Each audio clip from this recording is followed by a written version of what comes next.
Aujourd'hui, Phnom Penh est vide.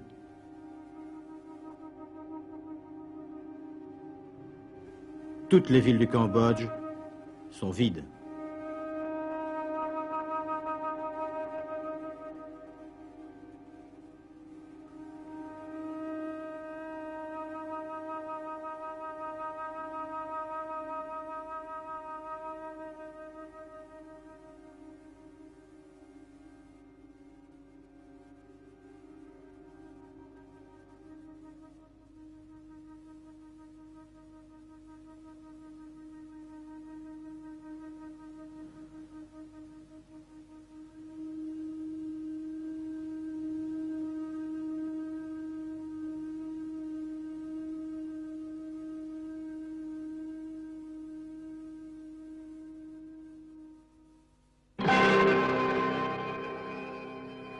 Le Cambodge vit aux champs, dans les rizières et sur les grands chantiers.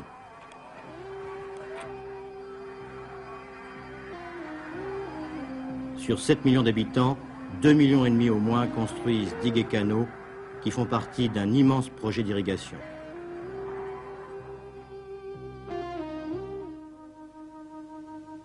Les villes sont vides.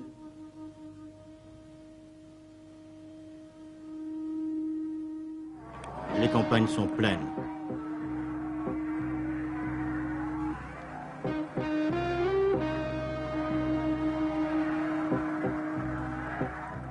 Projet grandiose d'irrigation, c'est pour que le riz pousse mieux.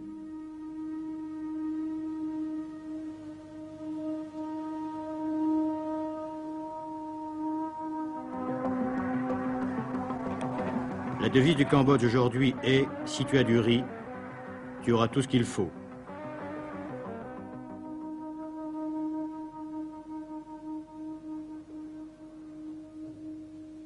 Les villes sont vides, mais les campagnes sont pleines.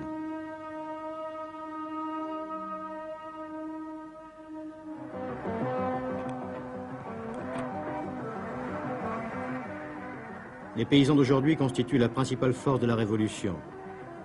La Révolution qui couvait pendant des années et qui a éclaté au moment où les Américains sont rentrés en guerre aux côtés de Lon Nol. À partir du jour où les Khmers rouges prirent le pouvoir, le changement fut radical. Ce changement est autant psychique que physique. Le Cambodge construit une société nouvelle, une société qu'il invente lui-même.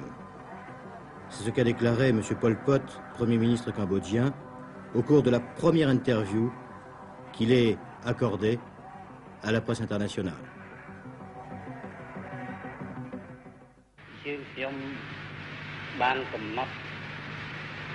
Nous n'avons pas de modèle pour construire notre société. C'est le peuple, ouvrier et paysan, qui a le plus enduré dans la Révolution. Aussi, c'est le peuple, ouvrier et paysan, qui doit bénéficier le plus des acquis de la Révolution, au présent comme à l'avenir.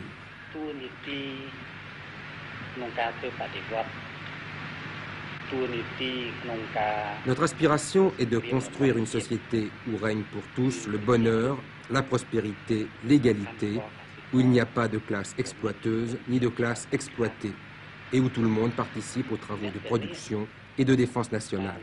C'est sur ces bases et dans ces objectifs que nous édifions la nouvelle société.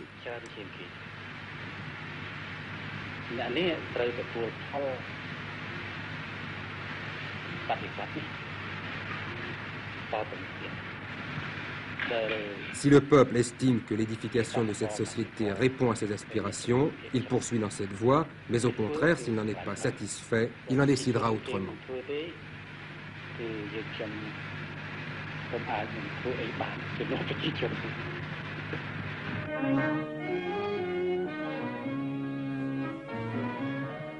Dans cette nouvelle société, le droit à la différence n'existe plus. Tous les Cambodgiens sont logés à la même enseigne, qu'ils soient citadins ou paysans. La plupart des habitants des villes travaillent aujourd'hui dans les rizières. Le but, produire toujours davantage de riz pour satisfaire d'une part les besoins du pays et d'autre part pour dépasser les exportations d'ancien Cambodge qui comptaient parmi les grands exportateurs mondiaux de riz. Ce riz est une excellente monnaie d'échange contre les produits industriels de base, le pétrole par exemple.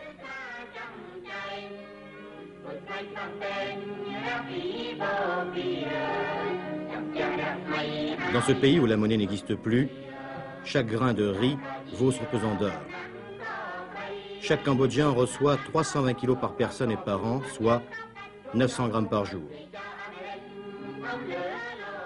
Le reste de la production est exporté.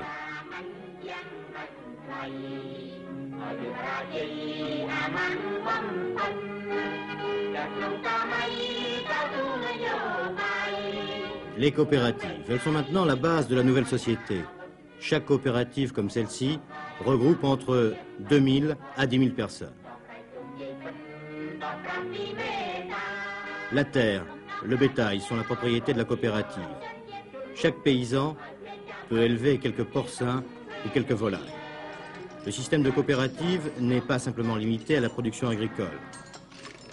Des petits ateliers de transformation ont été créés pour utiliser les matières premières locales. Dans cette fonderie, le cuivre des bombes américaines a été récupéré. Il sert maintenant à construire des outils.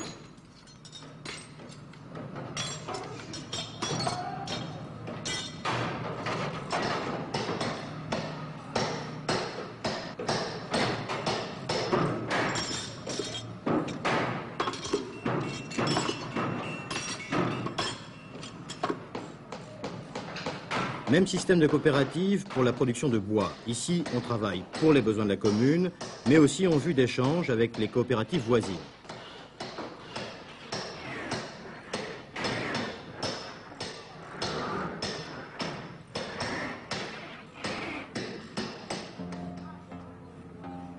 Généralement, les hommes travaillent au champ ou sur les chantiers. Les femmes sont affectées à d'autres tâches. Toutefois, une division du travail stricte entre hommes et femmes n'existe pas. Tout tourne autour du système collectif.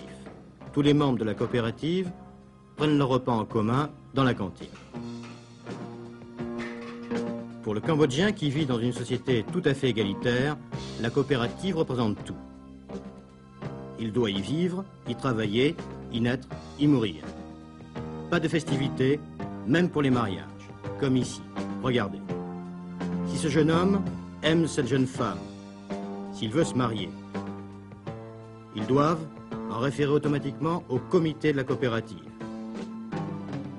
Ce comité est dirigé par un cadre paysan que voici. C'est lui qui juge si le jeune homme et la jeune fille sont mûrs pour l'union conjugale. Impossible de se marier autrement. Les hommes à gauche, les femmes à droite, pas de batifolage.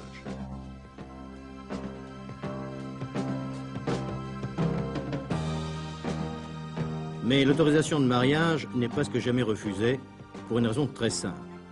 Les autorités ont décidé que la population devait passer de 7 à 20 millions en 15 ans. Plus on est nombreux, mieux on peut se défendre. Alors, pour mieux se défendre, on organise l'explosion démographique. Tout cela se fait presque mécaniquement.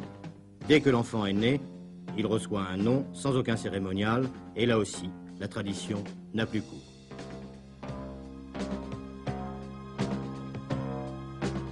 La volonté de faire disparaître les traditions, on la retrouve au niveau de la langue. La langue mère que nous connaissons n'existe plus. Explication officielle, le Cambodge est composé de plusieurs ethnies qui ne parlent pas la même langue. Alors, si l'ancienne langue avait été conservée, ces ethnies se sentiraient menacées. On a donc créé une nouvelle langue, une langue fédératrice, la langue des peuples du Kampuchéa.